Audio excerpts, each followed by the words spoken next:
Listen carefully. Leaders, executives, pastors, parents, this is a law, not a suggestion. Culture is not what you preach, it is what you permit. Write that down. Say it out loud. Tell your neighbor. A culture is the visible result of the standards you enforce, not the intentions you announce. Intentions make posters. Enforcement makes people. Values on the wall don't change behavior in the hall. Are you hearing me? The future of your organization is hiding inside the permissions of today. We are living in a moment where society is graduating from nice to accountable. People are tired of confusion, collisions, and cover-ups. Nice avoided conflict and called it kindness. Accountable faces conflict and calls it love. The kingdom must lead this graduation, not fear it. Psalm 89:14 declares, righteousness and justice are the foundation of your throne. Righteousness is the standard. Justice is the enforcement. If the king's throne stands on standards and enforcement, then kingdom leaders must build cultures the same way. Write this down. It is not unloving to enforce a standard. It is unloving to abandon a soul to their undeveloped self. I met a young director named Amara, fictional, but she might be in your mirror. She loved her team, brought cupcakes to meetings, quoted the mission with fire, but she tolerated missed deadlines because, in her words, I don't want to be harsh. Within 6 months, her best performers left, mediocrity multiplied, and excuses became a native tongue. She didn't have a people problem, she had a law problem. The moment she wrote clear standards, defined consequences with compassion, and celebrated what she expected, the culture turned in 90 days. Why? Proverbs 29:18 says, where there is no vision, the people cast off restraint. No standard, no restraint, no restraint, no culture, no future. Kindness is not tolerance. Kindness is love. Tolerance is negligence. Write that down. Niceness without standards is not love. It is abandonment of responsibility. 1 Corinthians 14:40 says, let all things be done decently and in order. Order is the womb of excellence. Excellence is the fragrance of honor. Honor is the atmosphere where people are safe to grow and strong enough to perform. Here is the promise. You can build a high standard culture that protects people and performance without becoming harsh, manipulative, or controlling. How? We move from feelings-based leadership to laws-based leadership. Not legalism, lawfulness. Purpose produces conviction. Conviction births vision. Vision ignites passion. Passion inspires people. And inspiration creates influence. Leadership is the result. So we will write standards from purpose, clarify values behaviorally, attach consequences that correct without crushing, and build restoration pathways that develop the person while protecting the mission. Genesis 1:28 is still our operating system. Be fruitful, multiply, replenish, subdue, have dominion. That sequence is culture in motion. Produce the standard, reproduce it in people, distribute it across systems, protect it with boundaries, and then master it until it becomes your brand. So take out your pen. This is the first act of dominion. Write it down. What I tolerate becomes my culture, and my culture becomes my future. Say it again. Now commit it. From this day, I will not announce what I refuse to enforce. High standard, high grace. This is the kingdom way. Now let me provoke you, because love sometimes sounds like thunder before it rains. Nice is not a fruit. Write that down. Galatians 5:22 says, the fruit of the Spirit is love, joy, peace, patience, kindness. Kindness is a fruit. Nice is not. Kindness tells the truth. Nice hides the truth. Kindness restores. Nice avoids. Ephesians 4:15 commands, speak the truth in love, not avoid the truth to keep approval. When leaders choose nice, they are often protecting their comfort, their reputation, and their need to be liked, not the people, not the purpose, not the future. Proverbs 29:25 warns, the fear of man brings a snare. Fear builds a trap, and then you call the trap kindness. Here is the trap. You don't want to have the hard conversation because you fear the reaction. You don't want to clarify the standard because you fear being labeled harsh. You don't want to apply consequences because you fear losing the crowd. But hear me, 2 Timothy 1:7 declares, God has not given us a spirit of fear, but of power and of love and of a sound mind. Fear creates fog. Love creates lines. Write this down. If you don't confront what's wrong, you confirm it. Say it again. If you don't confront what's wrong, you confirm it. Leadership is the capacity to influence others through inspiration, not manipulation. Generated by passion, motivated by vision, birthed by conviction, produced by a sense of purpose. Now, flip it. Avoiding standards becomes a quiet form of manipulation, because when you refuse to make the rules clear, people are forced to guess your mood. That's not inspiration. That's intimidation masquerading as mercy. Unclear leaders make emotional weather reports, sunny today, storms tomorrow, so the team learns to read clouds rather than follow convictions. Write that down. Ambiguity is cruelty to the diligent and cover for the negligent. Let me name the invoice you are paying for. Nice. High performers leave because excellence suffocates where standards are soft. Low performers settle because there is no reason to rise. Trust erodes because promises are not protected. Resentment grows because the faithful carry the weight of the uncorrected. The culture becomes unsafe for the very people who believe the mission. I sat with a department led by the sweetest manager in the building. Cupcakes, birthdays, hugs. But deadlines slipped. Meetings wandered. And the best analyst resigned quietly. I love her, but I can't trust this. Love without law felt like love without spine. Do not confuse mercy with permissiveness. Mercy restores people. Permissiveness rewards patterns. Hebrews 12:6 says, the Lord disciplines those he loves. Discipline is not a slap. It is a shepherd's staff. Mercy says, I will walk with you through a process of change. Permissiveness says, I will watch you repeat a cycle and call it grace. Mercy tells the truth, sets a timeline, defines next steps, and celebrates progress. Permissiveness delays decisions, erases boundaries, and cultivates dysfunction. Faithful are the wounds of a friend. Proverbs 27:6 declares, faithful wounds heal, fake comfort infects. So hear the kingdom in this. Niceness without standards is not love. It is abandonment of responsibility. Write it down. Say it out loud. Tell your neighbor, we are not called to coddle fear. We are called to cultivate fruit. Be fruitful, produce clarity, multiply, teach it to every leader, replenish, embedded in systems, subdue, protect it with boundaries. Dominion, let excellence become your atmosphere. From today, retire nice as your strategy and embrace kindness with a backbone. That is love with law, grace with guardrails, and it is the most merciful gift you can give your people and your future. Now let me give you the core revelation. Accountability is not a weapon, it is a wall. It is the protection system of love. Write this down. Kingdom accountability guards four things: people, purpose, resources, and reputation, so the mission can flourish without fear. Psalm 23:4 says, your rod and your staff, they comfort me. Notice comfort. The rod is for correction, the staff is for guidance, and together they create comfort, not terror. Love builds a fence so sheep can graze in peace. Without the fence, wolves negotiate your future. Confrontation in the kingdom is not an attack, it is an investment. Galatians 6:1 instructs, if anyone is caught in any transgression, you who are spiritual should restore him in a spirit of gentleness. Restore, write that down. If I confront you, it is because I believe there is something in you worth restoring. If I ignore you, I have secretly canceled your potential. Correction says, I see more in you than you are producing. That's love speaking. That's belief on its feet. Hear the difference between harsh and holy. Harshness punishes identity. You are the problem. Holiness protects identity and confronts behavior. There is a problem, and you are bigger than it.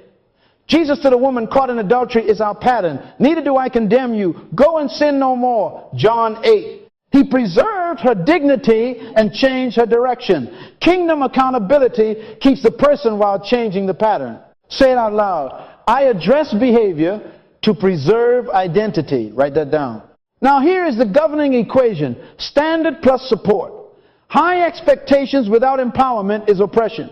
Empowerment without expectations is chaos. Both are abusive. The kingdom way is to pair clarity with capacity. Let all things be done decently and in order. 1 Corinthians 14:40. Decency is the heart. Order is the hand. So we say, here's the standard. Responses within 24 hours. Error rate below 1%. Here's the support. A template library. 2 hours of coaching a week. Peer reviews on Fridays. And a pathway for training if you miss the mark. That is law with love. Standard with scaffolding. This is Genesis 1:28. Operationalize. Be fruitful. Produce clarity. Multiply. Teach the clarity until everyone can explain it. Replenish. Build systems that carry it when you are not in the room. Subdue. Enforce boundaries that protect it. Have dominion. Let consistency become your culture's brand. Leaders, your tolerance becomes permission. Your support becomes propulsion. Write that down. Accountability is love expressed as clarity, protection, and development. It keeps people safe from their worst habits and keeps the mission safe from slow sabotage. It honors donors, customers, and stakeholders by stewarding resources with excellence. It safeguards reputation so the future is bankable. Say it with me. I can be loving and clear. I can be kind and firm. I correct because I care. I enforce because I protect. Now tell your neighbor, standard plus support, always. And tell yourself, I refuse to leave you undeveloped. Let me diagnose it plainly, because clarity is mercy. You don't have a people problem, you have a law problem. Culture is the shadow of leadership. What you allow, you authorize.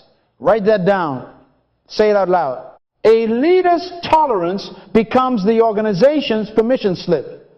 If you tolerate lateness, you have authorized delay. If you tolerate gossip, you have authorized division. If you protect the rainmaker who breaks the process, you have authorized sabotage wrapped in revenue. For God is not the author of confusion, but of peace. 1 Corinthians 14:33. When God leads, there is order. When leaders abdicate, there is fog. Laws create culture where there is no clear law. Personality fills the vacuum. Then the bold dominate, the timid hide, and the gifted grow cynical. Judges 21:25 paints the picture. Everyone did what was right in his own eyes. That is not freedom. That is leaderless chaos. When your standards are unwritten, your people become weather forecasters, studying your moods, decoding your favorites, guessing today's rules by yesterday's reactions. James 2:1 warns us, do not show favoritism. Yet favoritism flourishes where law is fuzzy, because absence of principle will always be replaced by preference. Hear me. Unwritten rules are teaching even when you are not. People learn culture by watching who gets rewarded, promoted, ignored, or protected. They study the applause. If the one who undermines others but hits targets gets the bonus, you just printed a policy with your checkbook. If the quiet faithful who meet standards get no recognition, you just told excellence, you are invisible here. Write this down. Your reward system is louder than your mission statement. What you reward, you reproduce. Let me give you a picture. A fictional company, but a familiar story. The CEO, Javier, loved vision talk, but he let Mara, the top salesperson, bypass contracts because she closes deals. Operations scrambled, finance patched, customer service absorbed the pain. In 12 months, everyone was copying Mara's shortcuts and blaming operations for the fires. Javier said, I have a people problem. No, sir, you had a law problem. You legalized chaos by protecting a violator. Your tolerance became a training program. Now, here's the kingdom correction. Enforcement is not intimidation. We don't enforce to control people.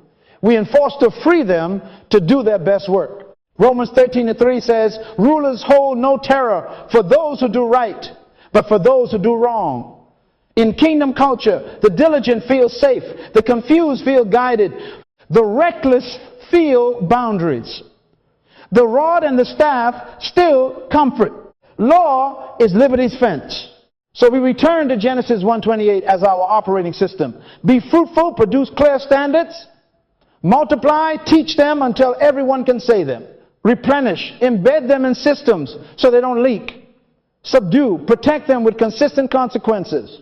Have dominion. Let consistent enforcement become your brand. Say it. I will stop blaming people and fix the law. I will stop excusing outcomes and correct permissions. And here is our pivot to construction. If culture is law, then we must build laws the way the kingdom builds. Anything purpose first, then policy. Purpose produces conviction. Conviction births vision. Vision ignites passion. Passion inspires people, and inspiration creates influence. Leadership is the result. From this point forward, no more personality-led cultures. We will draft standards from purpose. So enforcement feels like freedom and excellence becomes inevitable. Write that down. Listen, leaders, here is the blueprint. Leadership is the capacity to influence others through inspiration, not manipulation, generated by passion, motivated by vision, birthed by conviction, produced by a sense of purpose.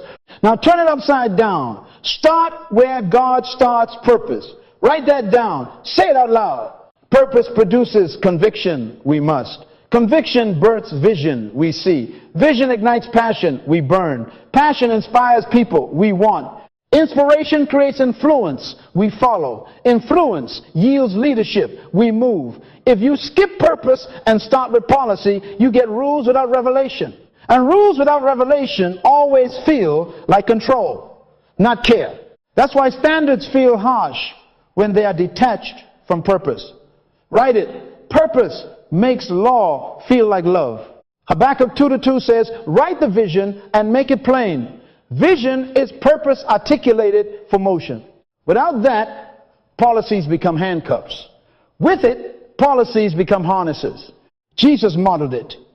For this cause I was born, and for this cause I have come into the world. John 18:37. Cause before conduct. Why before how? Purpose before policy. When people know the why, they will embrace the way. When they don't, the way feels like a whip. Let me diagnose shallow accountability. You post a rule. Respond to clients within 24 hours. Good. But if your team doesn't know the purpose, we exist to build unbreakable trust through reliable service, then the rule sounds like surveillance.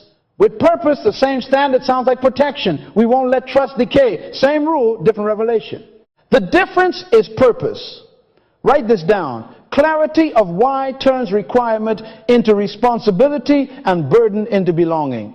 So here is your practical act of dominion. In one sentence, define why you exist. One sentence that can judge every behavior and decision. Example, we exist to deliver truthful solutions on time so people can win without worry. Now test everything against it. If a meeting doesn't serve that purpose, it cannot stay. If a process slows that purpose, it must change. If a high performer violates that purpose, they lose privilege because we don't trade our cause for their applause. Tell your neighbor, no purpose, no permission. Say it again. This is Genesis 1, 28 inches, corporate form. Be fruitful. Produce a sentence of purpose. Multiply, discipline every leader to recite it until it lives in their bones. Replenish, embedded in onboarding, dashboards, agendas, job descriptions. Subdue, protect it with standards that keep drift out. Have dominion. Let alignment become your atmosphere. When purpose is king, policy is a servant. When policy tries to be king, people become slaves. Write that down. From this moment, we will not write another policy until the purpose is one sentence, plain, public, and practice.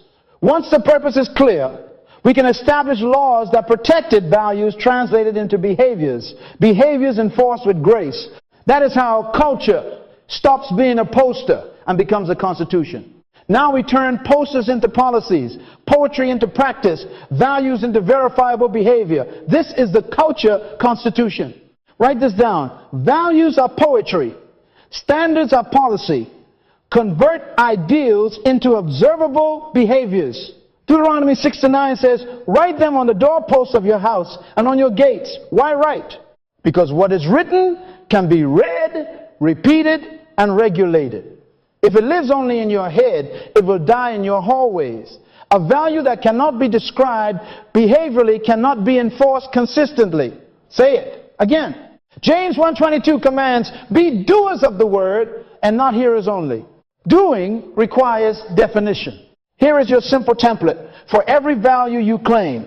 In this house we do not do. Because purpose, that last line is the anchor. Because purpose. Example, value, respect. In this house, we do start meetings on time with an agenda sent 24 hours prior. We do speak to people, not about them. We do respond to internal messages within 24 hours. We do not interrupt while others present. We do not blindside. Feedback concerns are brought within 48 hours. Because we exist to build unbreakable trust through reliable service. See it? Poetry became policy. Honor becomes, we credit contributors by name in every deck. We secure permission before sharing drafts. We escalate praise publicly and correction privately. We do not remove names from work streams. Because our purpose is to deliver truthful solutions so people can win without worry. Excellence becomes error rate below 1%, first draft 72 hours before deadline, QA checklist completed and attached, dashboards updated by 3 p.m. daily. We do not ship without peer review. We do not accept almost because our purpose requires reliability. Write this down. If you cannot describe it, you cannot correct it. If you cannot measure it, you cannot manage it. If you cannot repeat it, you cannot scale it. So define what excellence looks like in language anyone can test. What is fast? 24 hours. What is prepared? Agenda, data, draft. What is clear? 1 page, 3 bullets, action owner, due date. What is professional? Subject lines that start with verb and deadline. No sarcasm in email. Cameras on for decision meetings. Phones down and stand-ups. Put numbers on virtue. Proverbs 4:7 declares, with all you're getting, get understanding. Understanding is clarity you can count. Now, build the Constitution on 1 page. Take your top 5 values. For each list, 3 we do, 3 we do not, and 1 because, tied to purpose. Publish it where eyes live, onboarding packets, project kickoffs, break rooms, dashboards. Read 1 article of the Constitution at the start of Monday huddles until it becomes accent, not announcement. Tie it to reviews, coach to it, reward to it, correct to it. The Lord is our judge. The Lord is our lawgiver. The Lord is our king. Isaiah 33:22. If the king governs by law, his houses must run by standards. This is not legalism. This is love with lines. Finally, defend what you define. If the Constitution says 2 4-hour responses, then a pattern of 72 hours triggers coaching, then consequence. Mercy trains, but mercy also times. Matthew 7:24 warns us to build on rock, not sand. Written standards are rock. Vague slogans are sand. Write this down. Culture is created by what you define and defend. Be fruitful, produce the Constitution. Multiply, teach it until your team can say it. Replenish, embed it in every system. Subdue, enforce it with consistency. Have dominion, let it become your brand. Now, go write it, sign it, say it, and live it. You wrote the Constitution. Now guard the borders.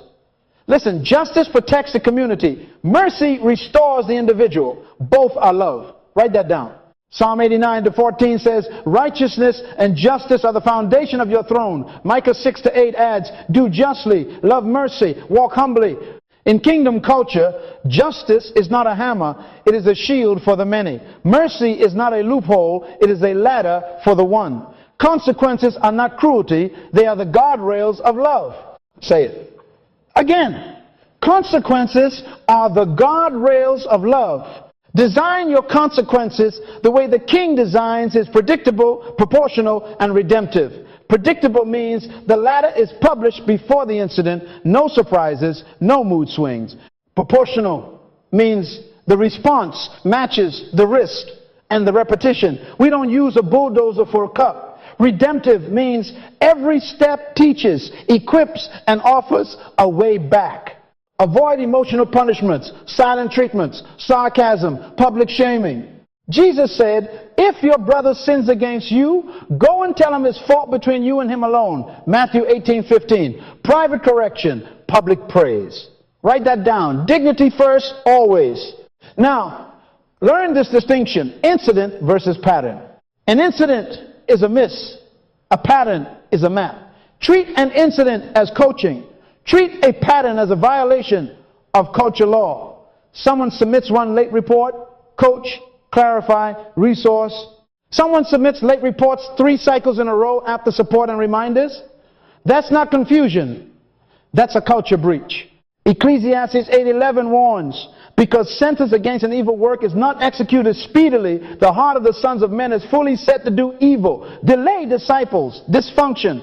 Mercy trains, but mercy also times. Here is your escalation clarity. Write it down. Step 1, warning. A direct, private conversation, naming the standard, the gap, and the support available, with a date to review. Step 2, documented plan. A written improvement plan with training, checkpoints, and a clear timeline, 2 or 3 check-ins. Let every matter be established by the testimony of 2 or 3 witnesses. Deuteronomy 19:15. Step 3, restriction of privilege. Remove higher risk or higher visibility assignments, client-facing authority, or flexible arrangements until standards are reliably met. This is not rejection. It is protection for the person and the mission. Step 4, removal from role. If the pattern persists, we separate the person from the seat, not from their dignity. We bless, we reference honestly, we do not gossip. Romans 13:3 reminds us, laws for protection. Your enforcement must feel like order, not outrage. Let the rod and the staff comfort, not crush. Psalm 23:4. The rod corrects patterns, the staff guides steps. When Peter failed, Jesus restored him with clarity and assignment. Feed my sheep, John 21. That is redemptive consequence. Responsibility returns after repentance and reliability. In practice, your ladder should be visible in onboarding, rehearsed by managers, and tied to the Constitution.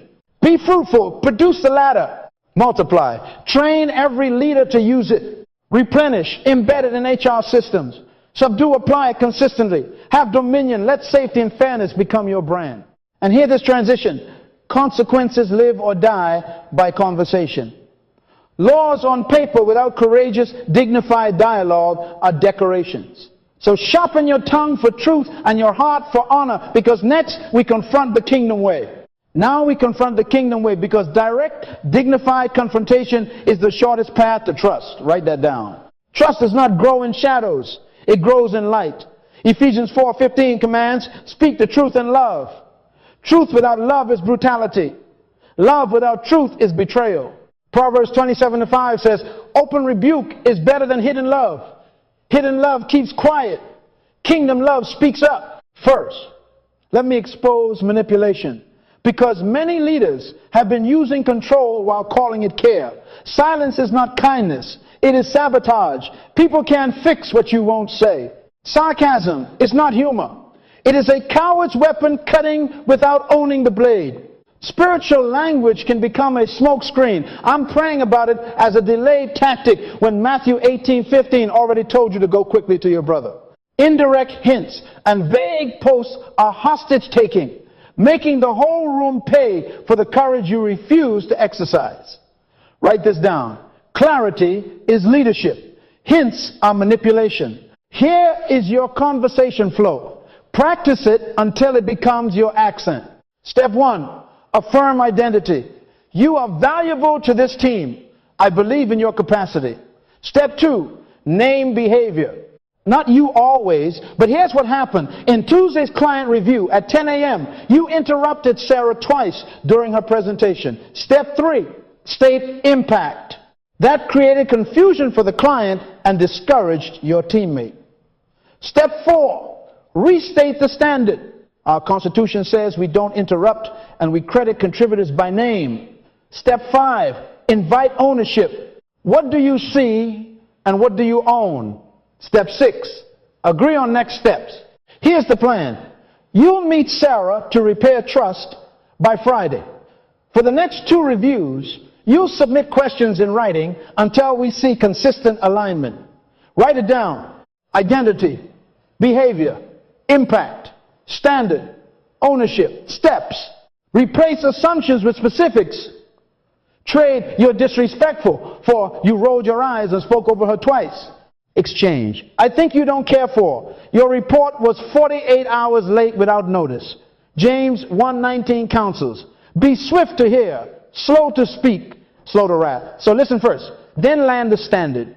Colossians 4:6 adds, let your speech always be with grace, seasoned with salt. Grace is tone, salt is truth. Season, don't smother.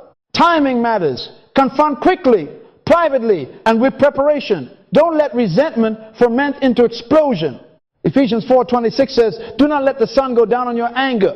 Prepare your facts, pray for your heart, then meet one-on-one. Avoid the ambush in public. Avoid the delay in silence. A gentle answer turns away wrath. Proverbs 15:1. But a timely answer prevents it from growing. Say it. I will not fear discomfort more than I fear dysfunction. Again, I will not fear discomfort more than I fear dysfunction. Tell your neighbor, courage protects culture. Now, employ the kingdom sequence. Be fruitful. Produce the conversation within 24 hours. Multiply, train your leads to use the same flow. Replenish, add the script to onboarding. Subdue, apply it consistently, not selectively. Have dominion. Let candor and honor become your brand. When you confront with dignity, you don't lose people, you find them. And when people are found, trust is born, performance rises, and the future becomes safe. Now, let's lay the kingdom operating system across your whole team. Genesis 1:28 is not only a marketplace strategy, it is a culture sequence. Be fruitful, multiply, replenish, subdue, and have dominion. Write that down. Say it out loud. Culture does not appear, it is produced. It does not survive by slogans, it survives by sequence. A kingdom culture grows in order, produce it, reproduce it, spread it, protect it, then master it. Be fruitful, produce. Fruit is proof. In culture, fruit is twofold, results and character. 2 scorecards, 1 future. If your numbers rise but your people shrink, that is not the kingdom. So define the fruit that proves life is in the tree. Results. On-time delivery at 95% plus. Client trust scores above 9/10. Error rate below 1%. Character. We keep confidences. We credit by name. We respond within 24 hours. We address issues in 48 hours. By their fruit you will know them. Matthew 7:20. Fruit must be visible, countable, and repeatable. Write this down. A living culture can be inspected. Multiply, reproduce. If only the founder enforces, the culture dies at scale. 2 Timothy 2:2 says, entrust to faithful people who shall be able to teach others also. That is culture multiplication. Train every leader to be a culture coach, not just a task overseer. Build playbooks with scripts. Run simulations of tough conversations. Require shadowing on enforcement meetings and certify your managers on the Constitution. If it needs you to work, it's not culture, it's a personality cult. Say it. We do not babysit culture, we beget culture.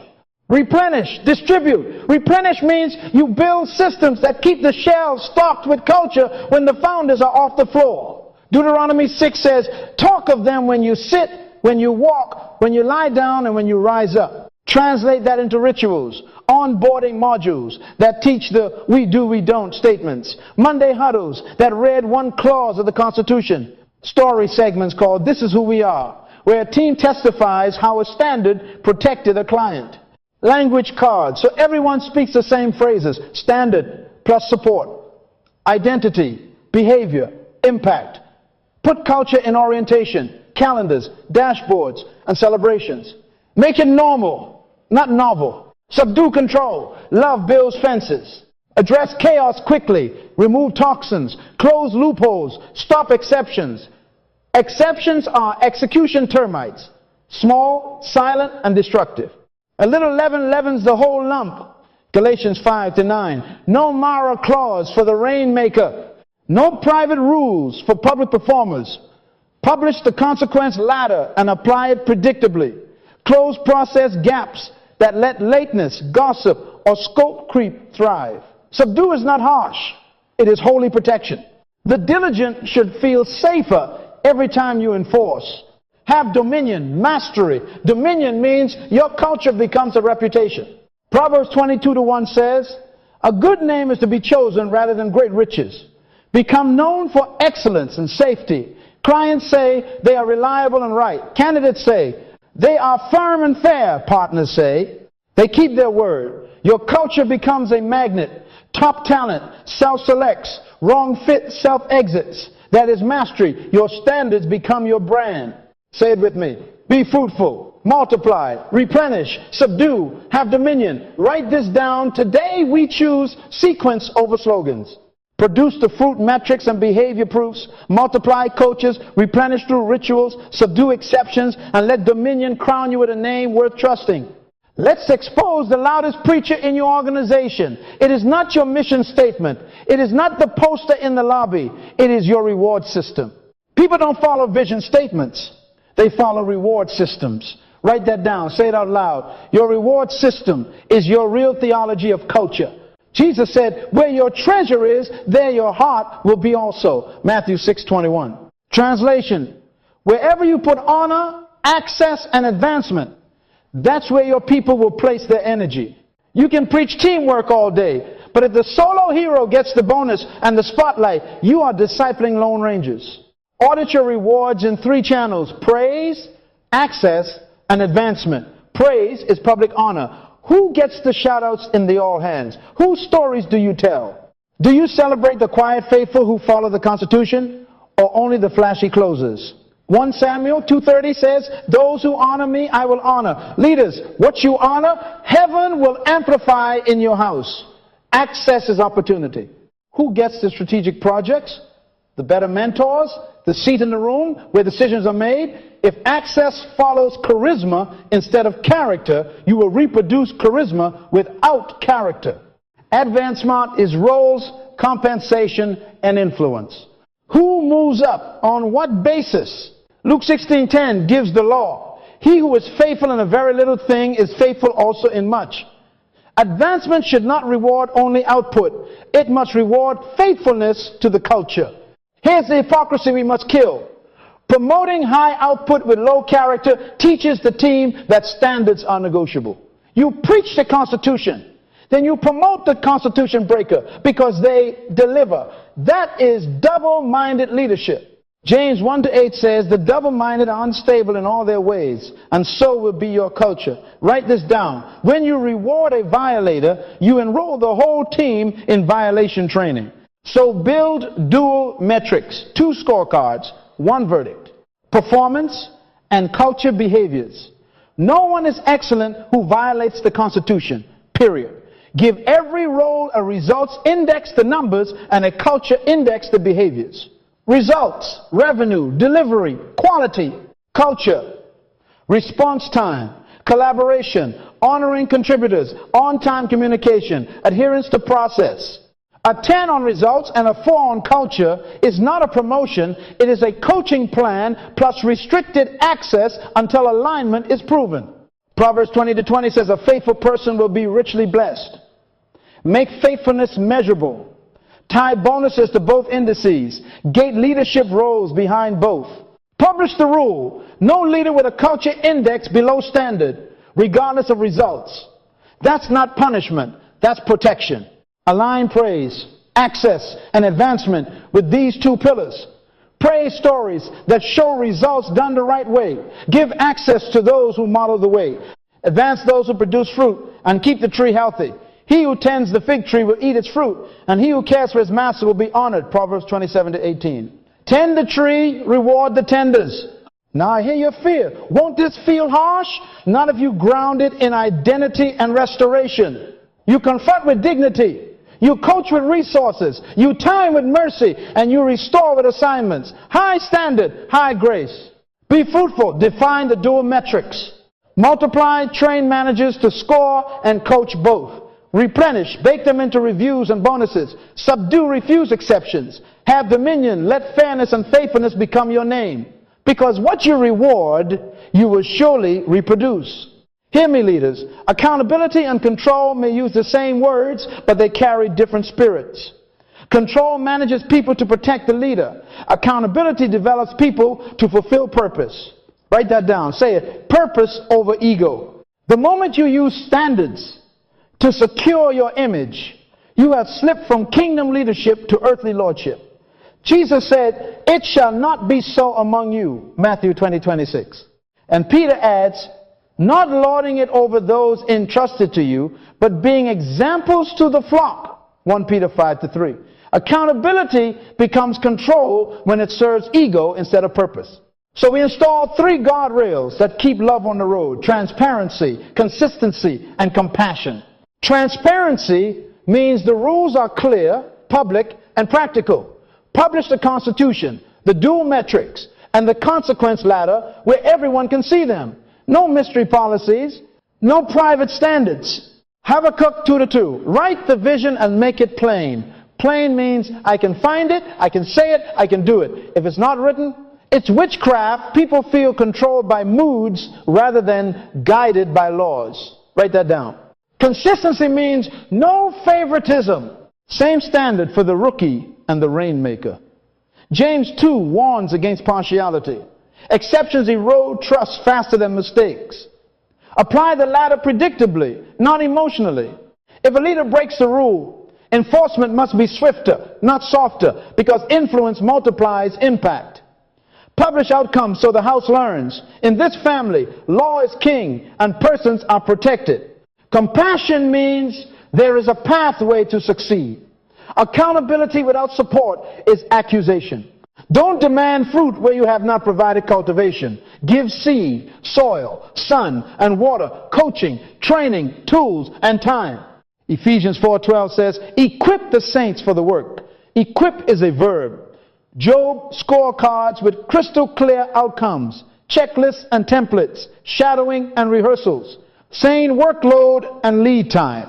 Mentors who model the we do, we don't. The law was our tutor to bring us to Christ, Galatians 3:24. Your standards must tutor, not terrorize. Write this down. Standards instruct, tools empower, time develops. Check your posture. You are a steward, not an owner.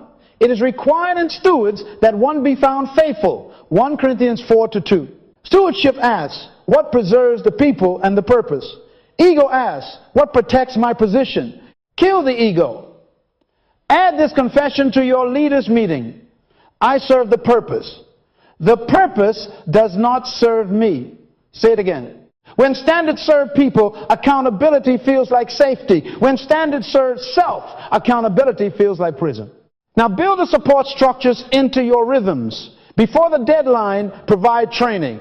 Before the presentation, do a dry run. Before the metric, give the dashboard. Before the confrontation, prepare a repair path. Mercy with muscle. High standard with high grace. Psalm 23 says his rod and his staff, comfort rod for correction, staff for guidance. Your systems must have both. Comfort is the evidence that you enforce rightly. We are nearing commission. Culture shifts when decision meets discipline. So choose today. Write the laws where eyes live. Model them where hearts watch. And enforce them where patterns wander with love. Be fruitful. Clarify the expectations. Multiply, equip every manager to coach and resource, replenish, embed training and tools into onboarding and calendars, subdue, apply the latter without partiality. Have dominion, let fairness and faithfulness become your name. High standard, high grace. That is the road that keeps accountability from becoming control and turns leaders into stewards of a future worth inheriting. This is the week we turn conviction into calendar, values into verbs, and standards into your daily speech.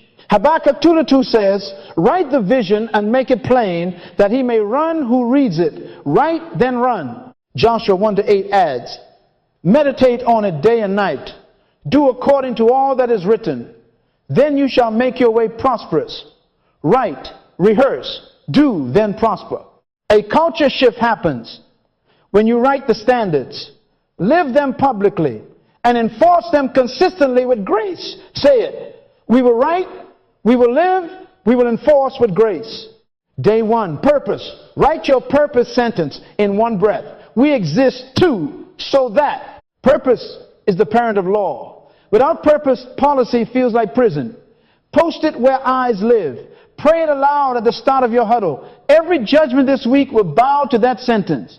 Day 2, values. List your top 5 values that guard the purpose. Not 10, not 12, 5 that you can remember at 2A. Deuteronomy 6-9 says, write them on the doorposts of your house and on your gates. Doorposts are places of passage. Put your values at every passage, onboarding, kickoffs, reviews. Day 3, standards. Translate each value into 2 to 3 observable we do, we don't, because behaviors. Poetry to policy. In this house, we do, we don't, because purpose. If you can't see it or count it, you can't coach it. Write it, read it, role play it. Day 4, consequences and restoration. Publish your predictable, proportional, redemptive ladder warning, documented plan, restriction, removal. Matthew 18:15. Start private. Restore with dignity. Add the repair path to each rung. Training, rehearsal, mentor, timeline, rod and staff, comfort, not crush. Day 5, rewards. Rewrite what gets praised, who gets access, and who gets advance. Tie bonuses and promotions to duometrics results and culture index. Luke 16:10, faithful in little, faithful in much. Announce the rule, no leader above the Constitution. Your treasure tells the truth about your theology of culture. Day 6, courage. Schedule 2 conversations you have avoided. Ephesians 4:15, speak the truth in love, use the flow, identity, behavior, impact, standard, ownership steps, put them on the calendar within 48 hours. Fear postpones, love protects. Day 7, commission the house. Hold a culture meeting, teach the Constitution. Read one value, the we do, we don't, and the because. Invite commitment leaders, sign first. Pray Psalm 23 over the team. His rod and his staff comfort us. Then set the review rhythm, Monday clause, monthly story, quarterly audit. Say it. I will not build with fear. I will build with law and love. I will protect people and performance. Again, purpose over ego. Standards with support. Mercy with muscle. Be fruitful. Produce the document. Multiply. Teach it to your leaders. Replenish. Embed it in rhythms. Subdue. Enforce without partiality. Have dominion. Let fairness and faithfulness become your name. Picture the future. When standards are clear, the atmosphere becomes safe. When safety rises, honesty returns. When honesty returns, excellence becomes normal. When excellence is normal, the mission accelerates. Proverbs 22:1. A good name is to be chosen rather than great riches. Write the law, live the love, guard the people, and your name will preach louder than your posters. This week is your commission. Go write it down, say it out loud, and lead it into reality.